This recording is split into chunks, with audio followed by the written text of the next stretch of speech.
Hey, this is SVR73, also known as The Real Master. It's time to show you some updates and additions to the retro room.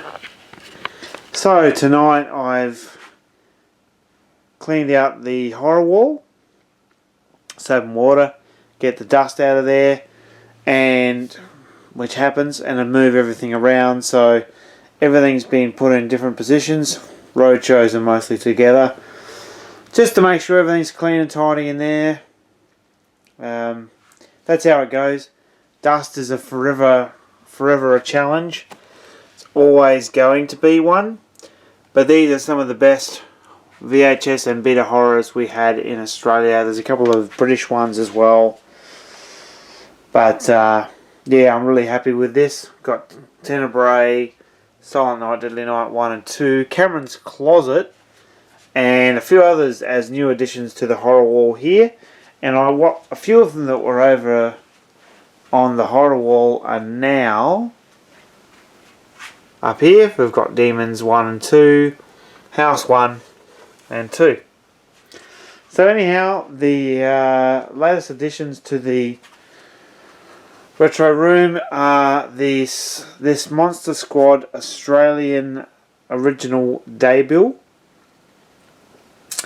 which is latest poster I've picked up.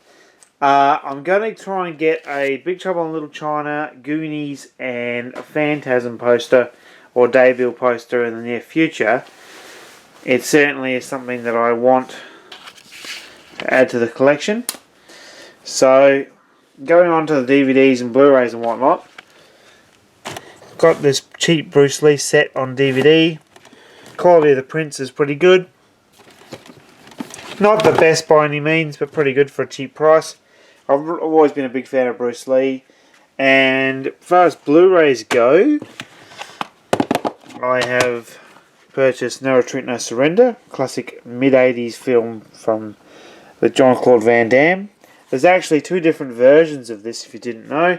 An international version and a US version, I believe. And each one has missing certain parts that are different, and different beginning or intro sequence, title sequence at the beginning. Now, Bill and Ted's Excellent Adventure, as soon as I saw this at JB Hi-Fi, I was like, yes, I've got to have this. This is one of my favourite 80s comedies. I tell you what, my favourite scene in this film would have to be when Genghis Khan has beaten the crap out of that mannequin with the tennis outfit and the racket on. And he starts beating the crap out of that and ripping her head off and smacking her head pretty darn hard and going straight through the basketball hoop, which is pretty cool. I just love that scene. It's a classic.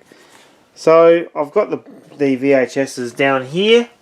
I don't care for the second film very much. The first one was really good. I really liked that one. And what I actually saw recently on my Gran Torino by Clint Eastwood, I saw this movie as a trailer on this Gran Torino release, which I have. And I thought, you know what, that sounds like a great film. Picked it up. It's really good. Is it awesome? No, but it's very, very good. I highly recommend it. And I got American Psycho through a recommendation by my US buddy, Chris Houston.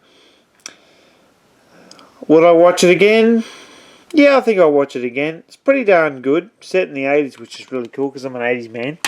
I love the 80s and 70s. Yeah, pretty darn good. So that's the 4 of those on Blu-ray. I may have a couple of other things. Where are we? We've got Razorback. I might have shown you this in a previous video. I borrowed this from a mate, Need for Speed. I really didn't like that. I thought it was pretty crap. But everyone's different.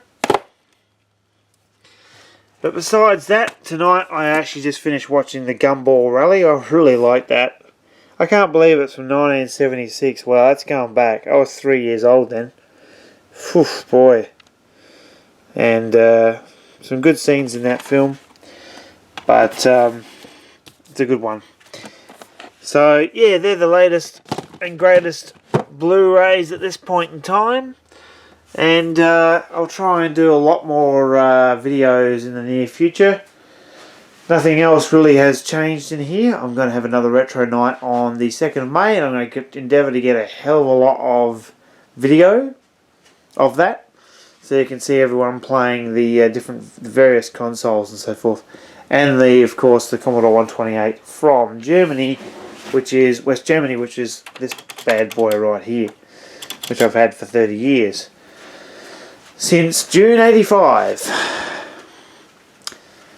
So yeah, that's the latest and greatest. I haven't actually picked up any more laser discs as of yet. Mainly just going to get a couple of posters. Oh, excuse me, I'm starting to yawn. But that's pretty much it as far as Blu-rays. These three, if you didn't know, are kin. They're all from Universal, and these two are from Steven Spielberg, of course. He did Jewel in 71? And of course Jaws in 75.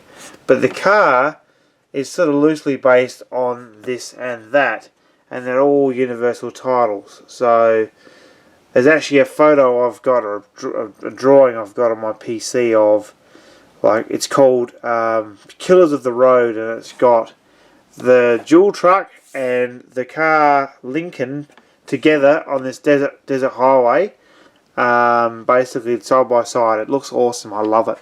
But these three are definitely kin, in my opinion. If you haven't seen these three films, if you're a horror person, I love this sort of stuff. These are the best three, I reckon, of the early 70s, early to late 70s. I love these films. So that's about it for now. Quick video. Quick hello and shout out to two people. My buddy Christian Hanna. How you going, bud? Hope everything's doing well. Your new room looks really freaking cool, man. And also to Culture Dog, Sam Hatch, there on YouTube. Also, I know him on Facebook as well. G'day, bud. I love your videos, and good to see another Laserdisc collector on YouTube. A very serious one, I might add.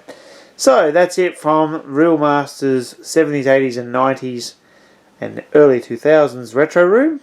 We'll see you later.